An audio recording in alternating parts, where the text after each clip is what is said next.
నమస్తే మిత్రులారా, ఎవరైతే టెట్కు ప్రిపేర్ అవుతున్నటువంటి యాస్పిరెంట్స్ ఉన్నారో, అదేవిధంగా డిఎస్సికి ప్రిపేర్ అవుతున్నటువంటి యాస్పిరెంట్స్ ఉన్నారో, తప్పకుండా టెన్సెస్ అనేటువంటిది చాలా ఇంపార్టెంట్ టాపిక్లో భాగంగా ఈరోజు మనము పాస్ట్ టెన్స్కి సంబంధించినటువంటి పాస్ట్ పర్ఫెక్ట్ కంటిన్యూస్ టెన్స్ అనేటువంటి దాని గురించి పూర్తిగా మనము ఇందులో తెలుసుకోవడానికి ప్రయత్నం చేస్తాము. కాబట్టి తప్పకుండా ఇప్పటి వరకు మన ఛానల్ చూస్తున్నటువంటి యాస్పిరెంట్స్ ఎవరైతే ఉన్నారో మీ నుంచి నేను ఆశించేది ఒక లైక్, అదేవిధంగా వీలైతే ప్లే స్టోర్ నుంచి మన యాప్ని మీరు డౌన్లోడ్ చేసుకోండి.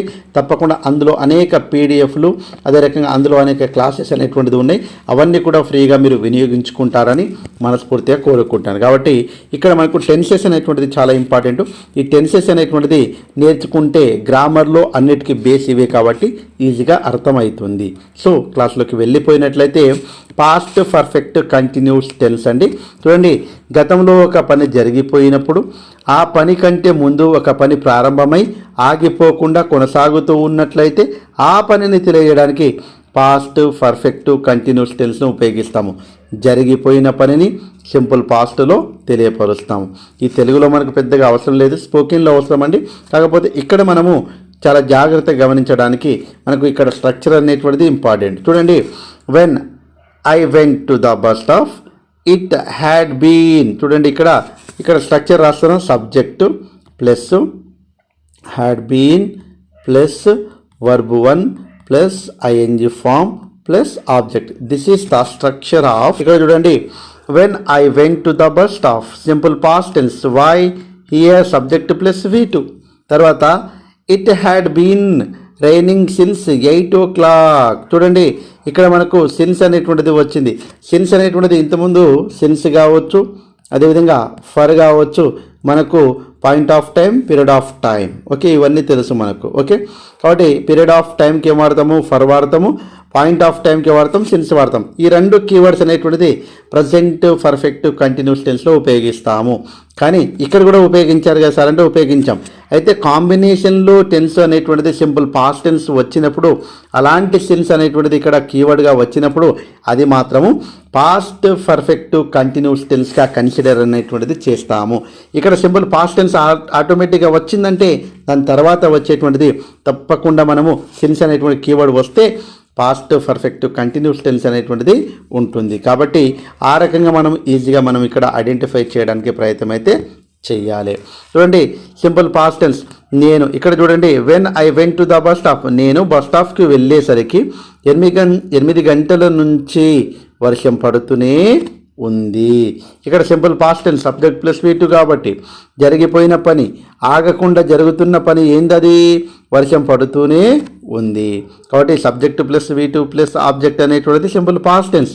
Subject plus had been plus V1 plus ING form అనేటువంటిది ఇక్కడ మాత్రము పాస్ట్ పర్ఫెక్ట్ కంటిన్యూస్కి సంబంధించినటువంటి స్ట్రక్చర్ అండి. ఇచ్చిన 2 వాక్యాలలో ఒక వాక్యం సింపుల్ పాస్ట్ టెన్స్లో ఉండి రెండో వాక్యంలో గుర్తులుగా since, time for the time. ఇక్కడ టైం అనేటువంటిది తప్పకుండా ఇస్తాడు, ఉండును. కాబట్టి ఇండికేషన్ అనేటువంటిది గుర్తు పెట్టుకోవాలి. We can go for the examples. Example ఒక్కసారి మనం చూసినట్లయితే, when I met subject plus V2. Since sir subject plus V2 ఉంటే పాస్ట్ కంటిన్యూస్ కూడా వస్తుంది, పాస్ట్ పర్ఫెక్ట్ టెన్స్ కూడా వస్తుంది. కానీ ఇక్కడ సిన్స్ అనేటువంటిది ఇచ్చి టైం అనేటువంటిది ఇచ్చింది అనుకోండి, అప్పుడు మాత్రం ఏమవుతుంది? పాస్ట్ పర్ఫెక్ట్ కంటిన్యూస్ టెన్స్ అని మాత్రమే అవుతుంది. కాబట్టి హీ అనేటువంటిది వచ్చింది. సబ్జెక్ట్ ప్లస్ మనకు హ్యాడ్ బీన్ ప్లస్ మనకు స్ట్రక్చర్ ఇక్కడ రాసుకున్నాం కదా, ఆ స్ట్రక్చర్ అన్నట్టు. కాబట్టి సబ్జెక్ట్ హీ వచ్చింది, హ్యాడ్ బీన్ కాబట్టి హ్యాడ్ బీను, తర్వాత V1 ప్లస్ ఐఎన్జి ఫామ్ అన్నాడు. స్లీప్ ఏమవుతుందండి? స్లీపింగ్ అనేటువంటిది అవుతుంది.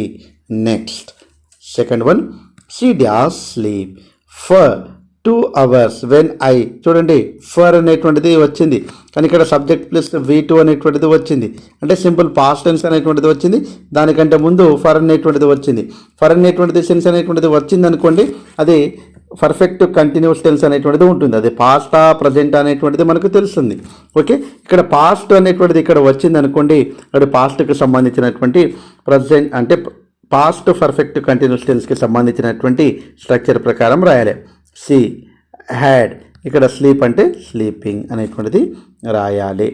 Next, they dash live here for 10 years when I last met them. చూడండి, సబ్జెక్ట్ ప్లస్ V2 అండి.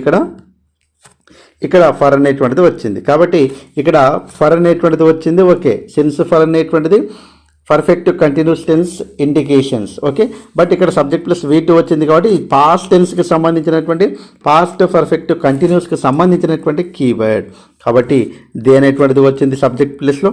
తర్వాత హ్యాడ్ బీను, తర్వాత లివ్ అనేటువంటిది లివింగ్ అనేటువంటిది రాయడం జరగాలి. Okay, this is about the past perfect continuous tense. కాబట్టి ఎక్కువగా మనము గుర్తుపెట్టుకోవాల్సింది ఏంటంటే కాంబినేషన్ ఆఫ్ టెన్సెస్ అనేటువంటి టాపిక్లలో ఎక్కువ శాతం ఎగ్జామ్లో అడుగుతూ ఉన్నాడు కాబట్టి ఇవన్నీ బిట్స్ కూడా చాలా ఇంపార్టెంట్. చాలా జాగ్రత్తగా ఈ క్లాసులన్నీ 1-2 సార్లు వినడానికి ప్రయత్నం అయితే చేయండి. ఈ క్లాసులు మీకు ఉపయోగకరంగా ఉంటే తప్పకుండా మీరు కామెంట్ చేయండి. వీలైతే మన ఛానల్ని లైక్ చేయండి. అదేవిధంగా మన యాప్ని మీరు డౌన్లోడ్ చేసుకొని ఈ అవకాశాలను ఉపయోగించుకోండి. తెలుగు మీడియం ఆస్పిరెంట్స్ కావచ్చు, ఉర్దూ మీడియం ఆస్పిరెంట్స్ కావచ్చు, టెట్లో 30కి 30 మార్కులు, తర్వాత ఎస్జిటి మనకు కామన్గా 12 మార్కులకు 12 మార్కులు రావడానికి ఈ క్లాసులన్నీ కూడా మీకు ఉపయోగపడతాయని మనస్ఫూర్తిగా కోరుకుంటూ ముగిస్తున్నాను. జై హింద్. Thanks for watching. All the best. Bye. See you.